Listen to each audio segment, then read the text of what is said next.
Today is October 23rd, 2023. My name is Rob Carr of Kalamazoo Right to Life, and this is Pro-Life Week. Well, we've seen this rodeo before. So what am I talking about? I'm talking about Ohio's referendum called Issue 1. On November 7th, voters will be going to the polls and voting on this referendum that, like Michigan's Proposal 3, is a state constitutional amendment. So it's not just a typical referendum, but it's a change to the state's constitution. And like Proposal 3, it would be just as devastating. It would repeal parental consent. It would repeal a 24-hour waiting period. It would repeal a ban on state funding for abortions and partial birth abortions and clinic licensing. All these things that Ohio legislators have passed in the last few decades will all be gone, including a bill that passed last year, which is a 6-week heartbeat bill. And if Issue 1 passes, that heartbeat bill will be repealed. So, even though Ohio is a reasonably conservative state with a very conservative legislature, there's this move to work around the legislature and let the people decide through these referendums. And I'm just going to read a little bit here from this pro-life article. If voters check yes on Issue 1, Ohio will become the 4th state in the country, joining California, Michigan, and Vermont to elevate abortion as a constitutionally protected form of reproductive freedom. Says Susan B. Anthony's Pro-Life America, quote, "Attacks on state constitutions are now the national playbook of the extreme pro-abortion left."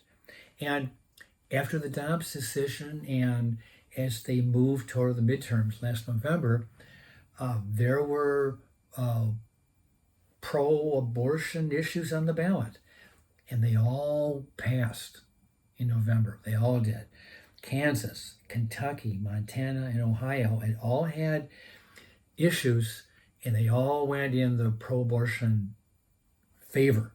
So that's a disturbing sign. And political scientist John Shields suggested in a recent article in The Atlantic, which is a very left-leaning magazine, that these losses, the ones I mentioned in Kentucky, Kansas, Montana, and Ohio, these losses aren't a backlash against the pro-life movement as much as a fear of the, quote, the sudden disruption of the status quo. Well, what was the status quo? Roe v. Wade. Roe v. Wade had been the standard, the status quo for 50 years. And women inclined toward abortion viewed abortion as, or I should say Roe v. Wade as a safety net. It was something that they could rely on. If everything else failed, I still have the right to abortion because of Roe v. Wade and the Casey decision. It was there. Women could rely on this. For 50 years it was there.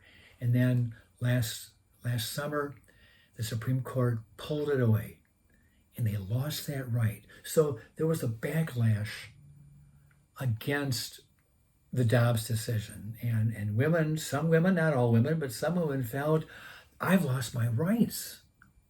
I'm going to vote them back in through these referendums. So that was a winning argument for several of these state referendums, including Michigan's. So it's a tragic situation, and the pro-life movement needs to figure out how to reverse these losses, and we can do it in Ohio. November 7, it's only 2 weeks away, 2 weeks and 1 day away, and let Ohio be our firewall. We can stop this. And one good thing is that Governor Mike DeWine, who is a strong pro-lifer, has been very public in condemning issue 1, very much against it. Unlike in Michigan, where our incumbent governor, Gretchen Whitmer, was Proposal 3's top cheerleader. I mean, she couldn't say enough of how wonderful it was. And Mike DeWine, the Ohio governor, is very much pro-life. So it's possible, very possible, that he can persuade enough independents and moderate Democrats to vote against issue 1 and retain these pro-life laws that have been on the books for decades in the state of Ohio. So be watching, be praying for Ohio, be praying for Ohio. Okay. Last Thursday in the Michigan State Senate, they voted in favor of the Reproductive Health Act. We've talked about that before, that would repeal every pro-life law that Michigan has, except parental consent. Parental consent was the only pro-life law that they did not include in this Reproductive Health Act. And the reason it wasn't included is because the voters don't support a change. Voters nationwide support parental consent or parental notification, but more consent. And there's an interesting quote here by a Jamie Fitzgerald. She's one of the founders of the Michigan Coalition for Reproductive Liberation. And this is what she said about parental consent.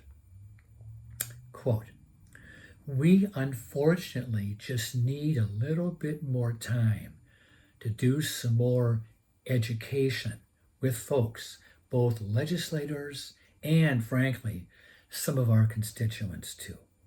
So she's talking about parental consent.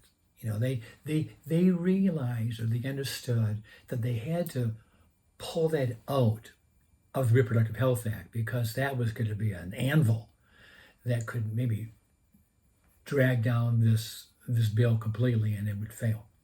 So they got rid of it to make it pass. But according to what she said, parental consent is still a target. They just need a little bit more time to convince legislators and voters that we got to get rid of parental consent. We got to get rid of it. So that's a big concern. But it's not there now. And the bill, even though it passed in the state Senate, it has not been voted on in the state House. And that's primarily because there is a Democratic pro-choice representative from Detroit, Karen Wetzel, who is opposing the bill because she supports a 24-hour waiting period that would be repealed if it passes. Like I've mentioned before, what she said is that if you're going to terminate the life of an unborn child, it's not too much to ask that you be required to put a pause, to take a 24-hour pause and think about that decision because of the ramifications, the life-changing decision that you would be making for yourself and for your unborn baby. And if she holds, the vote in the state House will be 55 to 55. And a tie vote means the bill fails. So we need for her to hold her conviction, vote with the pro-life Republicans, and kill the bill. So it didn't matter what the state Senate does. The bill will die in the House. Okay. And you know, I saw an article that talks about it was a pro-life, it was a pro-abortion website, the Democrats. And they talked about this bill would be repealing medically unnecessary regulations. So what is unnecessary? Well, obviously what's unnecessary is informed consent. Yeah. We don't want to tell the woman what's going to happen. That's unnecessary. Or a 24-hour waiting period. Or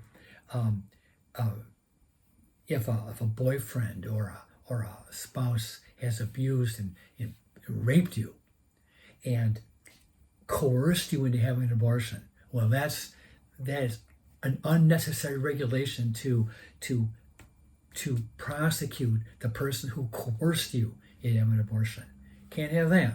And then there's the whole thing about unnecessary for partial birth abortion or not having clinic regulations. All these things would be repealed if the Reproductive Health Act passes in Lansing. And those things are medically necessary, especially informed consent, especially, if nothing else, informed consent in the 24-hour waiting period. Okay. And I got to thinking about the pro-choice argument that the lives of unborn babies or the fetus has less value than someone who's already born. Less value. And I disagree with that. That is not the pro-abortion argument. Their argument is that the unborn fetus has no value. Absolutely no value. Not less value. Has no value. Because if it had less value, well, there might be some wiggle room on some of these regulations. But no. No value. That's why they want to get rid of all of our laws. Because the baby has no value. Okay. Last item, November 8th, March for Life, pro-lifers gathering in Lansing on the steps of the Capitol building. You need to be there. Kalamazoo Right to Life has rented or chartered 4 buses to take us to and from Kalamazoo to Lansing and back. We're charging $15 for adults, $10 for students, and if you want to bring the whole family, depending on the size of your family, we're charging a maximum of $50. So it might be a savings if you depending on how big your gang is. Our buses leave at 8 in the morning from the Kalamazoo First Assembly of God Church, Oakland Drive and I-94, from their back parking lot. Bring a sack lunch and a bottle of water because we'll be eating on the bus going home. We're not stopping at a restaurant. We should be back around 3:30 or sooner. A lot depends on when our buses can pick us up after the rally that ends at 1.